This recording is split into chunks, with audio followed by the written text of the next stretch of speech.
Hey guys, I'm Tina, a 28-year-old woman. I am here to share my story about how my husband and in-laws were served what they deserved.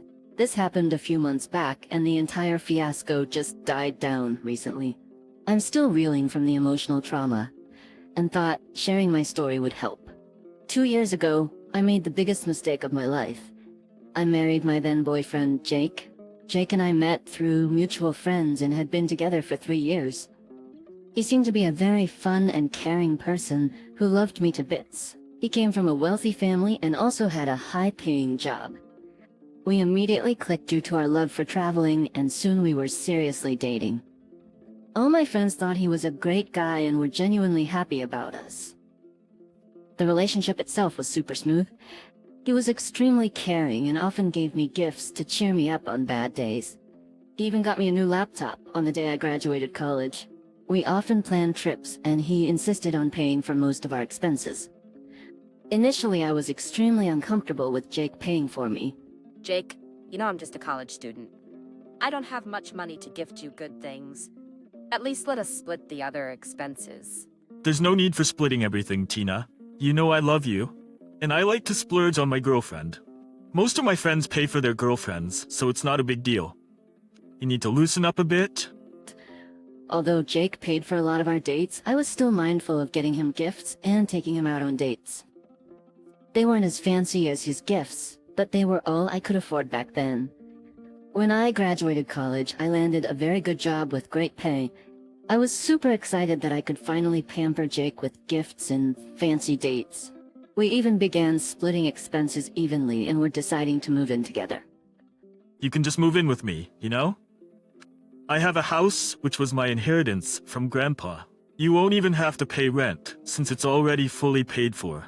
If you insist, then it's fine. However, for everything else, we will split the expenses evenly. I don't earn as much as you, but it would be unfair if you pay more. You really don't have to, you know? I want to take care of you. But if you feel like splitting everything, I don't mind it that much. Everything was going pretty well until I finally met his family. His family actually lives in a different state that is pretty far away. Jake was stuck here because of his work. Before meeting his parents, Jake told me that they can be a little judgmental at times. When I asked him what he meant, he didn't give me a straight answer. Jake just told me to play along with him and ignore them if they say anything mean.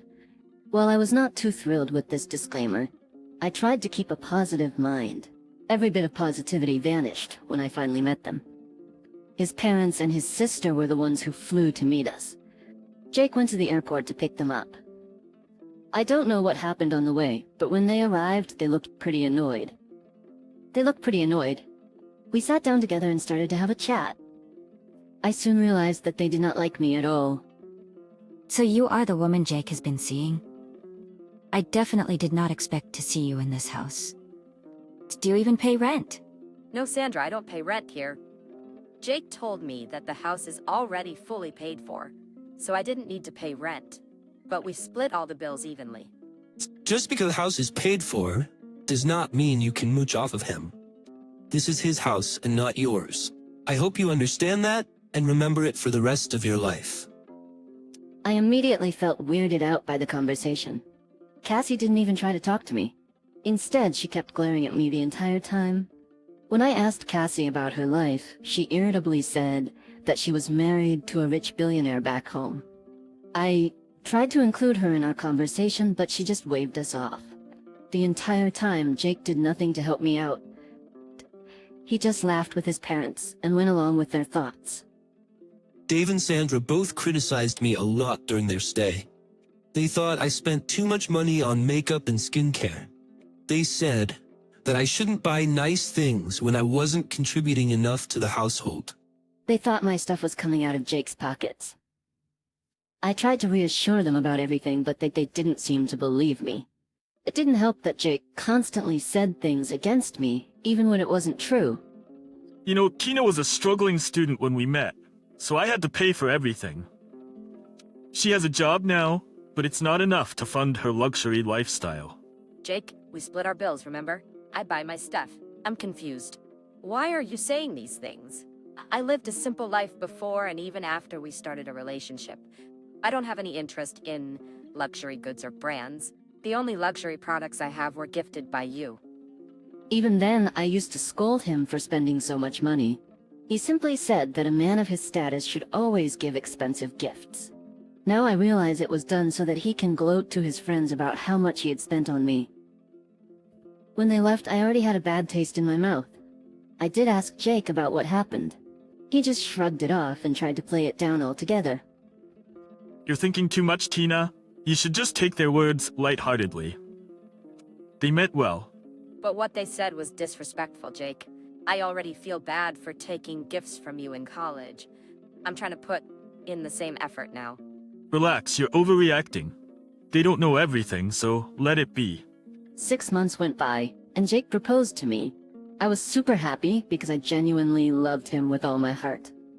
We planned an engagement party, which again was split evenly. I was working on my small business on the side, which prospered in under a year.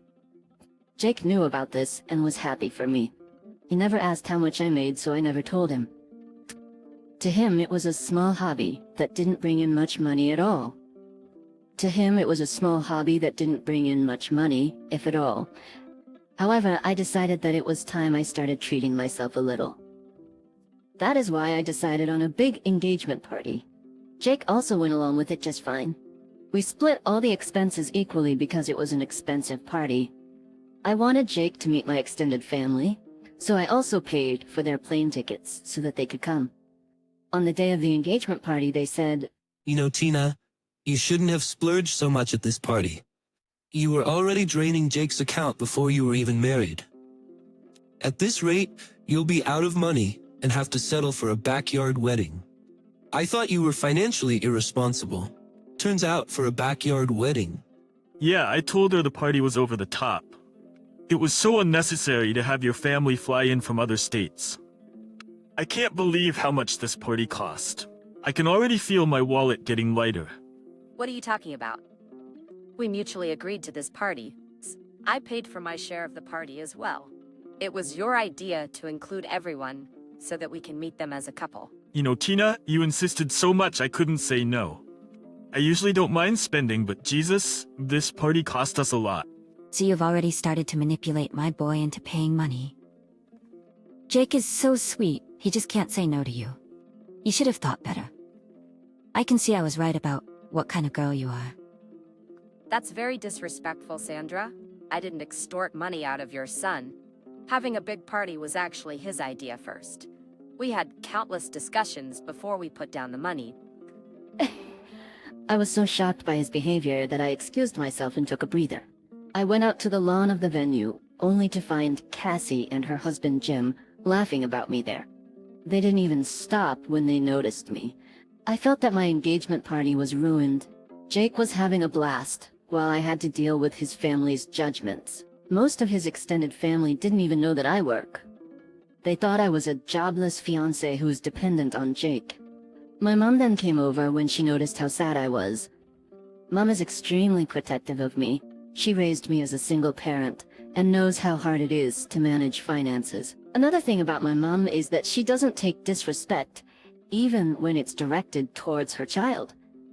She told me, Tina, I think you should really rethink the engagement. I have been hearing your in-laws mean comments the entire party. You can't let them hurt you like that. I don't know why they are doing this. Even Jake is going along with their horrible notions about me. You need to sit down and have a talk with Jake. It's time for you to have a serious conversation with him. After the party was over, I did take up my concerns with Jake. He simply made it seem like he was joking around. Jake also told me that he loves me and doesn't care if I break the bank. But I was paying for everything else except rent. I reiterated my wish to pay some rent, but he brushed me off again. The wedding planning was equally stressful. His parents kept criticizing my choices and said, Tina, you're spending way too much money. You need to stop bankrupting my son. He is not your cash cow. That's a horrible thing to say, Sandra. We are both paying for the wedding along with my mom. You are not contributing anything. Wedding along with my mom, you are not contributing anything. So robbing my son was not enough for you. Did you expect us to empty the bank account for you as well? I'm not asking for money, Dave.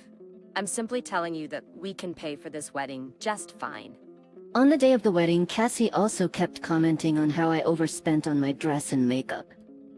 I told her that my mom paid for these things, but she didn't listen. The ceremony went well, but during the reception, Sandra and Dave kept bringing up how I spent too much money and bled their son dry. I didn't want them to spoil my wedding, like they did with the engagements, so I kept quiet. Things were suspiciously calm after the wedding.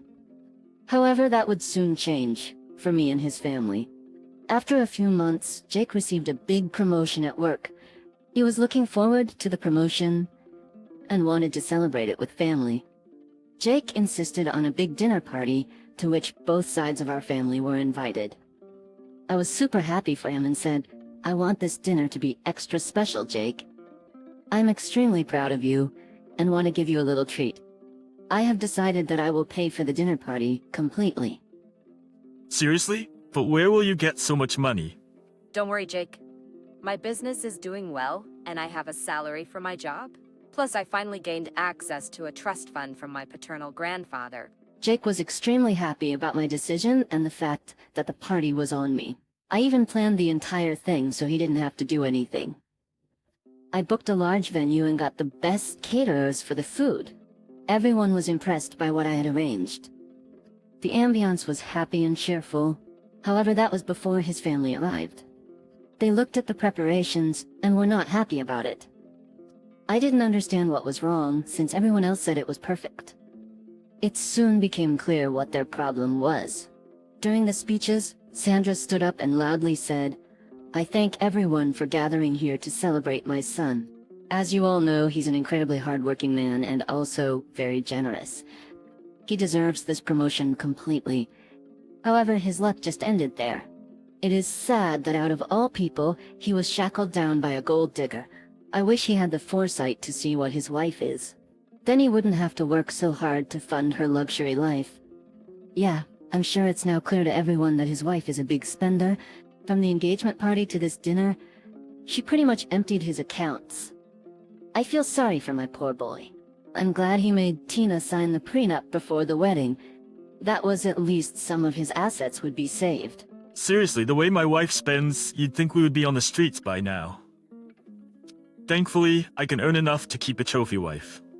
Jake, you really did mess up by marrying her. Jim would never have accepted a gold digger like that. I take good care of my finances because I don't want my husband to be homeless. I guess some people don't care as long as they can buy expensive things. What are you saying?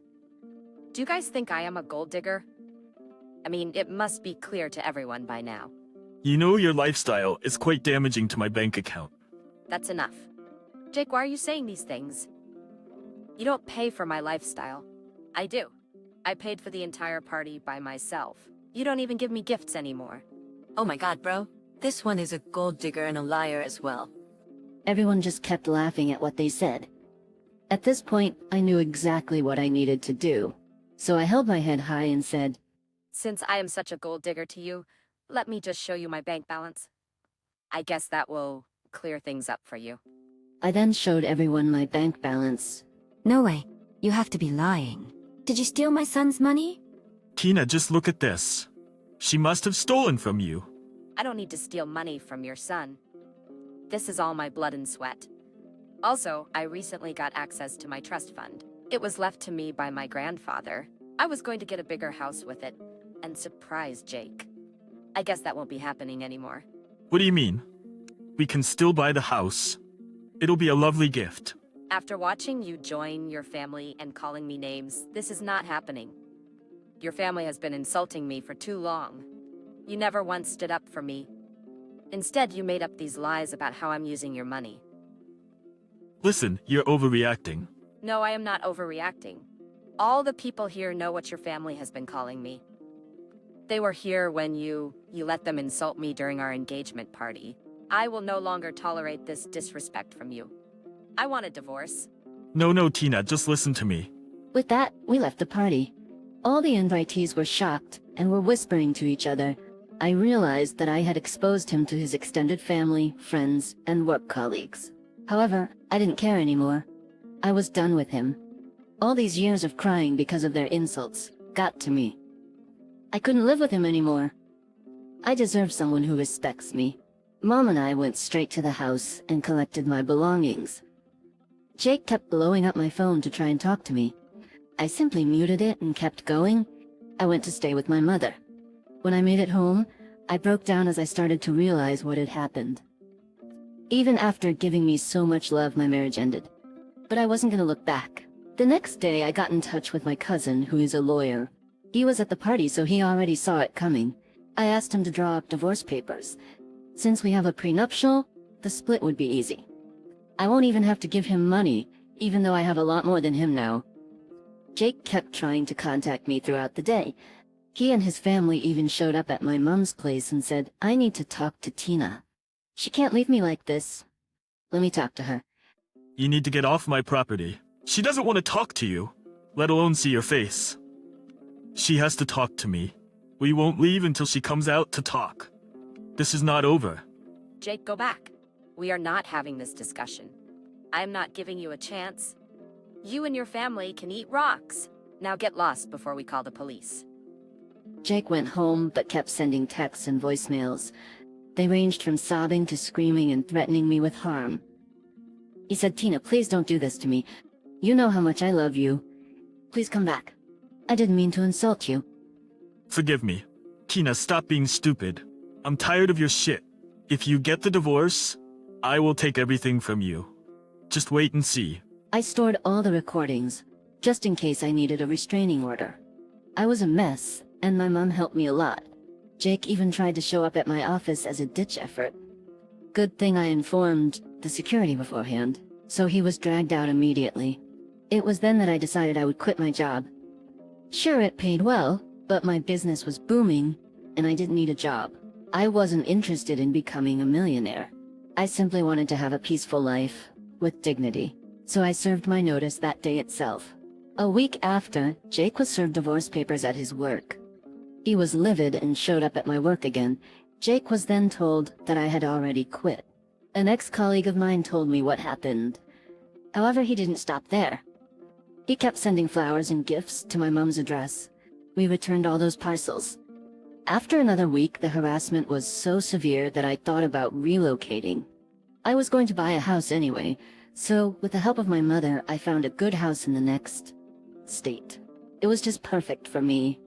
I could live there away from my ex, and my mother could also easily reach me when she wants.